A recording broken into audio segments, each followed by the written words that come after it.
Miami Dolphins made change at the top, replacing Joe Philbin with interim coach Dan Campbell, and owner Steve Ross says the playoffs are still the goal, and Dan Campbell has an opportunity to earn the permanent head coaching spot based on how the team finished. I'm Omar Kelly with Sun Sentinel. It's an interesting day here in Dolphins land. They pulled the plug on Joe Philbin primarily because the team lacked energy, emotion in all of their losses this season to Jacksonville, to Bills. Steve Ross, the owner, said he thought about making change after the Bills game, needed to see how the team responded against the Jets in London, and clearly he didn't like what he saw. The change was made Monday morning.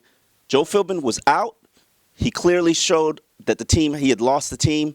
Dan Campbell was promoted from tight ends coach to interim head coach, and part of the reason is because of the energy and the emotion that he's going to be able to bring to the team, the fact that he's a relatable player. Steve Ross, the owner, talked to Bill Parcells and other individuals, including czar Mike Tannenbaum, to make the decision. Dolphins ultimately went with Dan Campbell, the tight ends coach, over Darren Rizzi, the special teams coach, with the hope that Dan can turn the season around. The Dolphins have a bye heading into this week before they take on the Tennessee Titans, and it'll be interesting to see what changes are made. Dan Campbell says he has not gotten into whether or not his coordinators are safe. Both units, offense and defense, are struggling.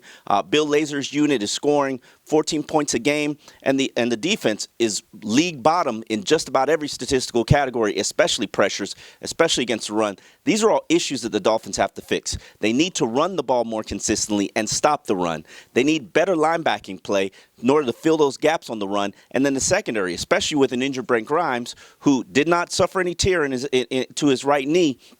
They're going to have to address some of these issues in the secondary. Who plays with Brent Grimes sidelined? Who plays opposite Brent Grimes? Walt Aikens, the situation at the free safety position. Tons of issues for Dan Campbell to fix. It'll be interesting to see how this Dolphins team finishes in 2015. For Sun Sentinel, this is Omar Kelly.